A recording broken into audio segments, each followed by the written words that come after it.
Good afternoon, Quasar Markets Live. We've got a really exciting one for you. It's exciting for me because I've watched him all the way back to his ESPN days.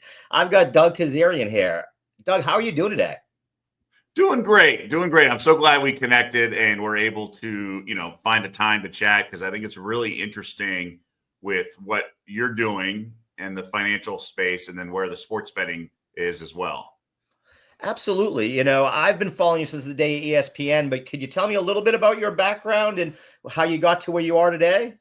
Sure. So I started out in the conventional broadcasting space, and I say conventional, but there really is no conventional path. There's a common path, and I guess those words can be interchanged. But basically, I've always said being a sports host or anchor or presenter, as they say in Europe and Australia, is it's kind of like minor league baseball. You start out in single A and go to double A and triple A and then the big leagues, but you're starting out on air in single A. So it's the mailroom of cities, but at the president, if you will.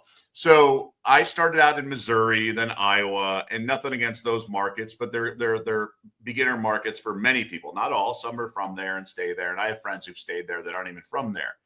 And so what you do is you climb the ranks, and obviously salary goes up, and there's bells and whistles, certain technology at certain companies, and it works out well if you grind and you catch a few breaks. So in 2005, my third TV market was Las Vegas, and so I was working the local ABC affiliate here, and this was before the Golden Knights, before the Raiders. Heck, even Mayweather was pretty boy back then. He wasn't Money Mayweather. So he was fighting at the Thomas and Mack. He wasn't even fighting on the Strip. Right. And so I covered betting as sort of like the local beat. Think about if you're in the media, like in San Antonio, when there's only one major professional team, or Portland, although they have the Timbers now, the soccer team. But it's really just a different market. The Padres only have San Diego now. So betting became a thing. And like any local, you have to create content, and then you have a 30-minute Sunday night show. So I went all in on betting, and I was always into betting growing up. I'm the youngest of five brothers, was very sports dominant household. And then I took to betting, just like looking at the numbers and the sports pages that had it all. I was always fascinated. I have an econ degree, and so maybe that's part of it. And so, all through, even before that, like I grew up in LA. I was like an intern and then a stringer for the LA Daily News. I was sports editor of my newspaper. I wanted to be on ESPN and do Sports Center. And so while in Vegas for 7 years, I honed my craft, so to speak, during the economic crunch of 08, 09. And so the industry had, just things got delayed. And then eventually I did get to ESPN. I got an interview and got the job and loved it. So I was doing Sports Center, radio, and all sorts of, Baseball Tonight and all the fun stuff that you could imagine. And it was, in fact, a dream job. And then there were layoffs and other things happened. So I ended up pivoting to within ESPN to the betting space because they knew I had this Las Vegas background. And then obviously the ESPN training on air, it just seemed like a logical fit for me. And we launched the betting show. And then after a couple of years, they moved everyone to Las Vegas. So I was able to cut the ribbon on the studio out here and do everything. So I was at ESPN a total of 11 years and life-changing. There's no other way to put it. It was great. It opened up a bunch of doors. I got to learn from the best producers and really gleaned a ton of wisdom. And I ended up pivoting on my own. And as the graphic says on the screen, partnered up with someone we launched a sports betting media company because we are of the belief that the betting space would eventually realize its shortcomings and where it was, and that we could provide a help to a lot of networks. Concurrently, we wanted other revenue streams. So we didn't just want to be one thing. There was ways to do the content different ways and meet the needs of different partners and clients. Sure. And right now, the betting space is very elementary. We say in a political way, oh, it's only in the top of the first inning right now, meaning it's going to grow, it's going to evolve. But really what it is right now is bad in my eyes. And what do I mean by that? Well, before betting was legal, or at least the federal ban was removed, there was really just a limited sort of like depth of the betting space. It was content, which a few podcasts here and there, now that's growing. And then the tout service, which is financial advising, if you will. But there's so many other parallels in betting that you can create that are parallel with other industries, right? It's such a new industry. And so I tried to think of like ways we could do parallels. And so the betting content space, the joke I say is it's right now it's like the news anchor or the weather person giving out financial stock picks. Absolutely. It's just they just gave everyone a betting analyst, sports betting analyst title. Yeah, I've been blown away because I've had a few people that I knew well in DC that all of a sudden were working for MGM doing shows in the DC area who I'm like, wait a second, these folks don't, that's not their background. That's not what they do. It's reckless. It's irresponsible. Yeah. And the way they've sort of stomached it, if they spun it as a lottery, like what are your favorite lotto numbers? They're doing $1 part. And I'm okay with that. If you want to spend $1, a couple bucks on a 9-leg parlay and have some fun for the day, that's totally fine. It's like cracking open a beer and whatever. Yeah. But I also think there should be parallels with the market and understanding if people want to, learn a lot more, right? You can go fishing once a year. You can go like fishing every weekend. The people who go every weekend want to be involved and be experts and be more passionate about it. And so we've created a product that fits the needs of those people. But we also have media where we can do content that meets the needs of providers or partners. And in the last year, Yahoo Sports changed their betting, got rid of their betting person and things like that. Nesson in Boston canceled their betting show. Stadium in Chicago got rid of theirs. What these companies are realizing that we knew, but they're eventually realizing, well, they're all doing it the wrong way. Even ESPN was doing it the wrong way, and I was banging my head against the wall. They're doing it a certain way that appeases the advertiser, i.e. the sports books. Absolutely. And they're not really serving the bettor as the viewer. And that's just, frankly, that's the ESPN way in a lot of ways. They do things the widest net possible that they think is good TV that may have worked a long time ago, but it may work on NBA Tonight or NFL Live and stuff, but it doesn't work on every show the same way. Every show should be done differently. And that's fine. Like maybe they've changed. I don't know. I haven't watched in a while on my old show, but I just know that I can do betting content a certain way that fits the needs of the sports bettor. And I think that's the smart way to do it. So what we do is we know potential partners, whether it be like we're going to be launching a syndicated show in about a week or so at SNY in New York. Yep. Like we can do a betting show for New York that meets the needs of New York's sports bettors, that is interesting, that is compelling. We have a certain host I can bring in, certain segments I can do. And I know how to, thankfully, all my training at ESPN and I know how to create content in an interesting and compelling way that also is betting. See, the problem is a lot of these producers aren't sports bettors, and the higher ups are not sports bettors because betting was illegal, right? So why should a suit, for lack of a better term, in his 50s understand betting? It's like when esports launched, like they didn't know what esports is. They're just like hiring a 30-year-old. So all these people who have the ESPN, who have the TV training, don't know betting, and all the people who have the betting background don't know TV, and they just wouldn't listen to me and things like that. So I'm doing content, and people are like, "Wow, this is a really good demo." Blah blah blah. So we're trying to give content, a third party, provide betting content for a lot of partners at a very discounted rate. Because if you think about it, these networks have to hire talent, producers, graphics, manpower, sunk cost on cameras, and all that stuff, video rights, and we can do it all and then obviously high-speed internet and Google Drive and all that stuff. So that's our concept on the media side. But diehard sports bettors, for lack of a better word, aren't aching for treetop, clean, fun sports betting content like maybe Nesson would be. So we have diehard content, and that's where my background is really unique, is because I'm a pro sports bettor. I have pro bettor contacts.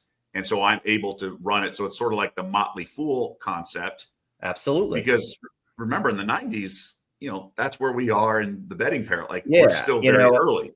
I've noticed that exactly. You've just described what we're doing at Quasar for financial markets. Is we're not here for entertainment. We're here to educate you. We're trying to level the playing field so that, the retail trader has the same ability that the institutional trader has. And that's why we work on getting the experts like yourself. And we're going to talk sports gambling. I don't have an 18-year-old kid who was just given a gig somewhere. We're looking for experts. And it seems like you're doing that same thing. And, I love the connection or the parallel you've had. Are you seeing too? It sounds like you are. I've been railing about zero DTEs and all the stuff that's going on in the option world of financial markets. To me, it's almost been too much gambling. Are you seeing that people are leaning towards these parlays, like you're saying, the 9-leg parlays that the guy's talking about on my local radio show? It's a good question. And so I'm a bachelor in my 40s. I don't know what the kids are doing these days, right? I see it and I know that's just not going to be me.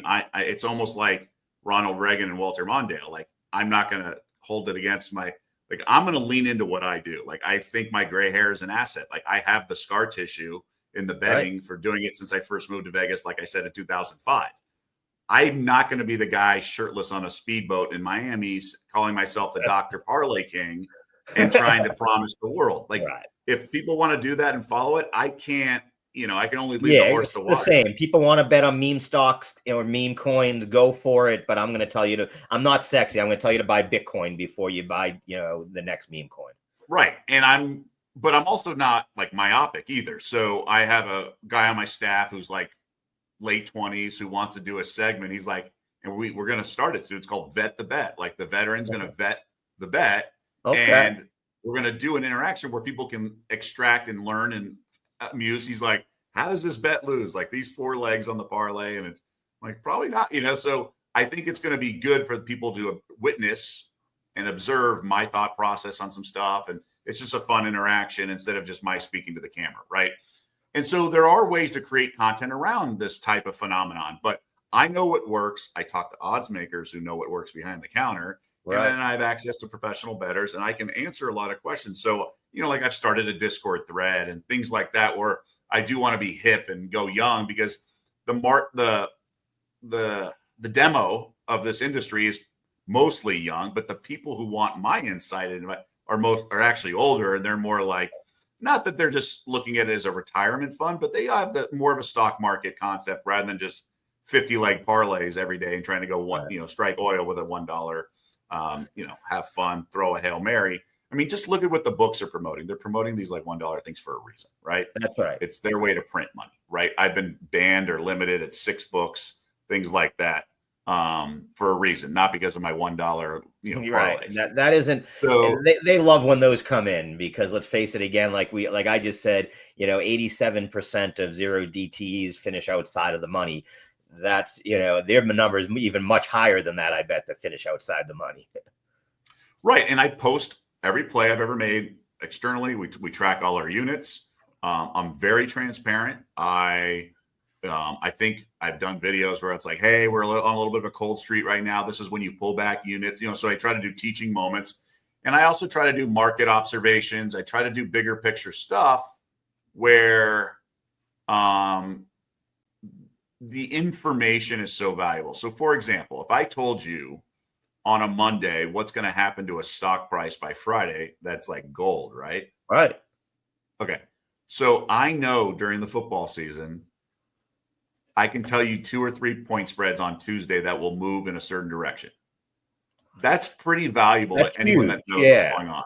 Absolutely. Now, it's not a straight, we call it scalp, but arbitrage or whatever, where you can just buy and sell a -3.5 and take +4.5. But you can create middles, i.e. arbitrages, where you can do that and people will salivate. And someone might say, well, how do you know what's going to happen? Well, what happens is the books have obviously technology and they profile their flagged accounts. And flag doesn't mean they're blacklisted. It just means they're like, they have their attention. They move the market. Yeah. Like I have a flagged account at some place, right? So what happens is if, I've talked to an odds maker, I'll be like, hey, they're like, yeah, Colts is going to go up. Why?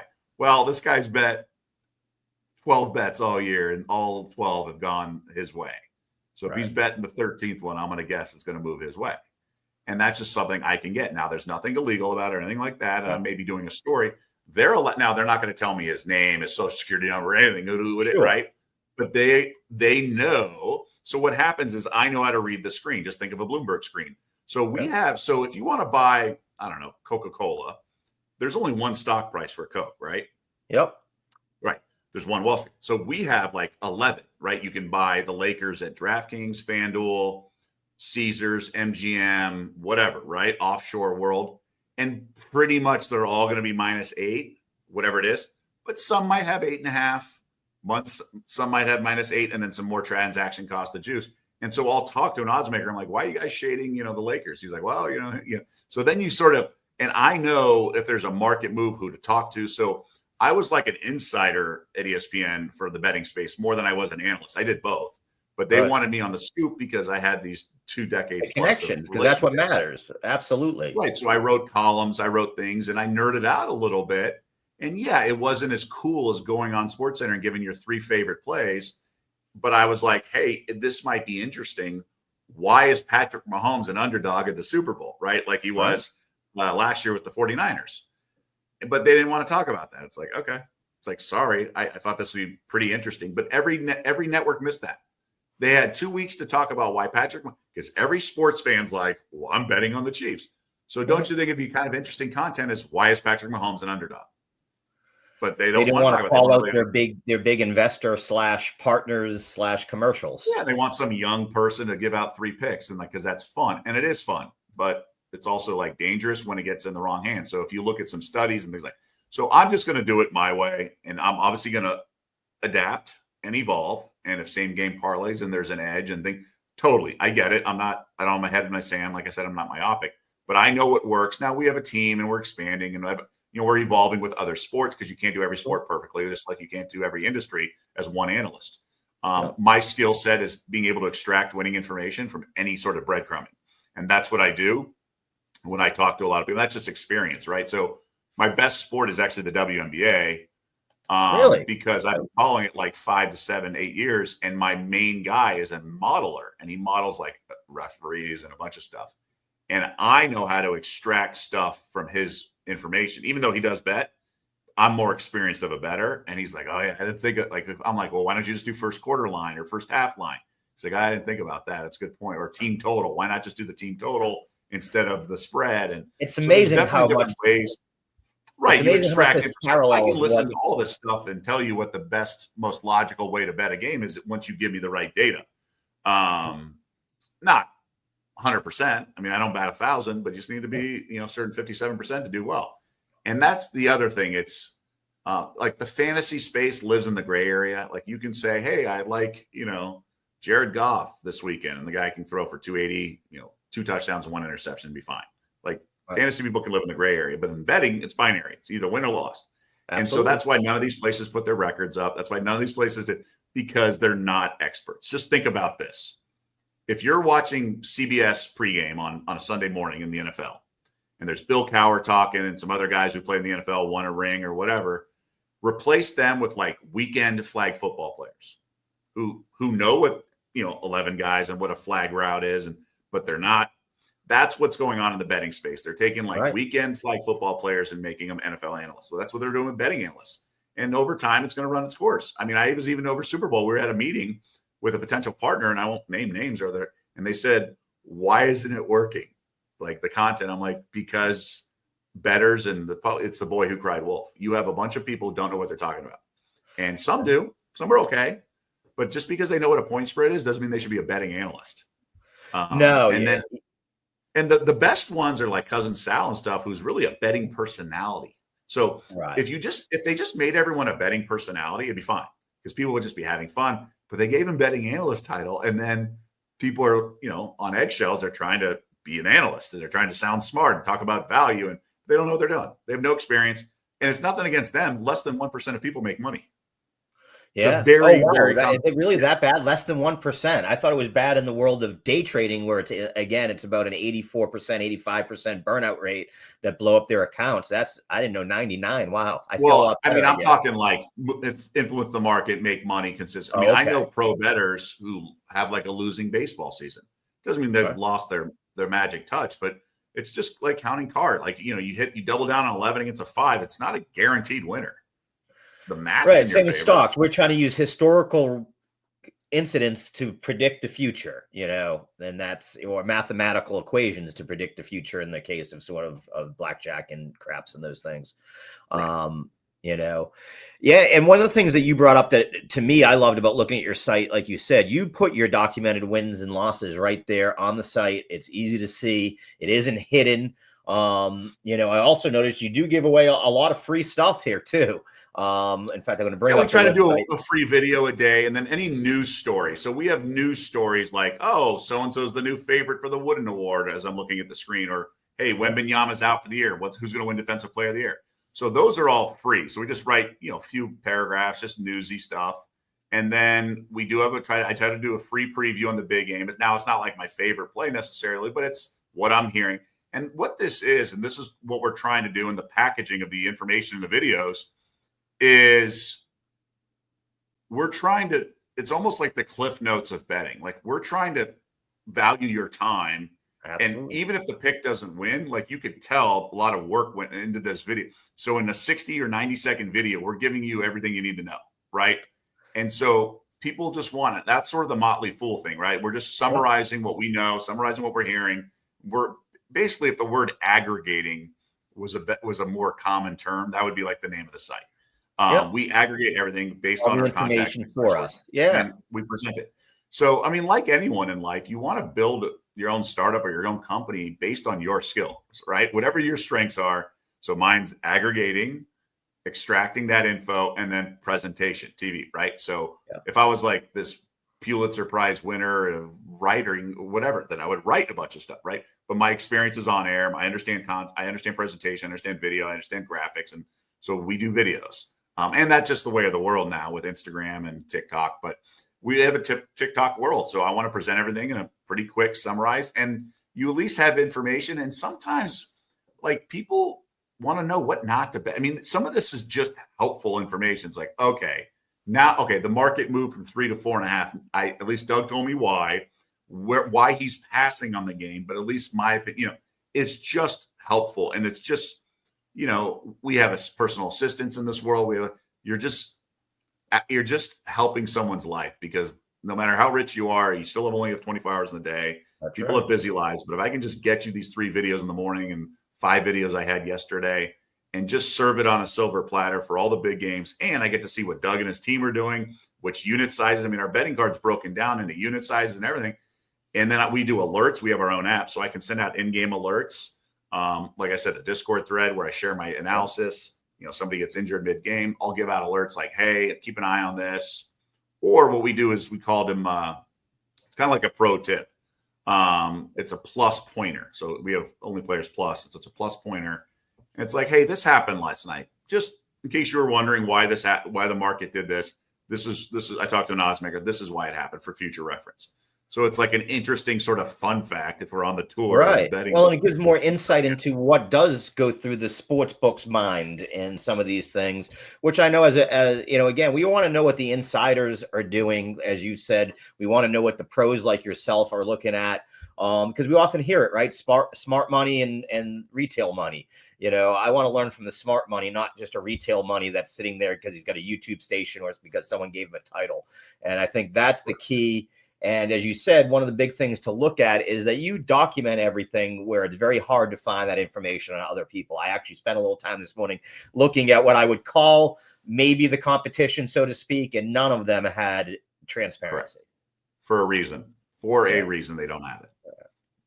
Well, but that's okay. I think we're playing the long game. We're playing the transparency. And if I end up dying on that hill, so be it. But I do think there's an approach that is smart in that regard, because I think, when you have a small company, we're not a huge network and all this stuff where we have a bunch of mouths to feed and all this overhead. Like, for example, every human being needs water. Okay. If we were selling water, our market share right. But not everyone's looking to spend money on the betting and financial advice. Right. So there is going to be a market cap that's a lot less than water.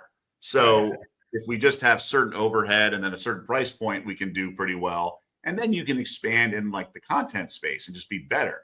If we can launch syndication here in one market, then and you start to grow. And so the syndication model, it's not quite Pat McAfee. It's more like the TMZ, right? TMZ started as like a little show on WB, and they grew from, they had some cool graphics, but they were in the bullpen of the cubby holes and all talking stuff.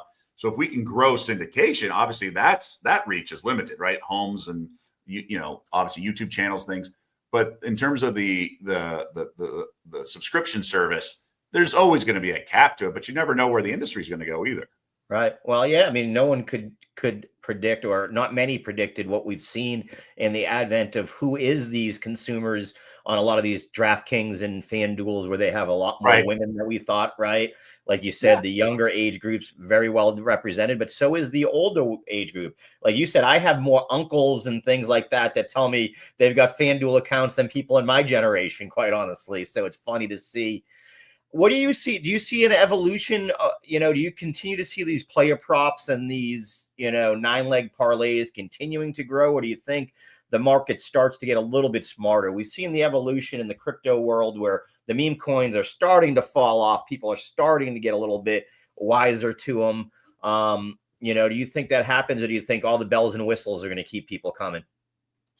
Yeah, I think so. I think from an operator standpoint, the menus have to stay vast because that's your competition's doing that and people like it. And I think the consumer likes it because it's easy to digest. It's easy to bet on Luka Doncic's points than it is like the Lakers -7.5. Like it or not, people just understand that more because I think the fantasy overlap, they're more seasoned in that, or more legible. Like the betting is more legible.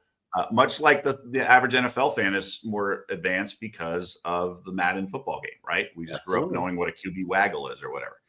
And so I think the operators want to push the parlays.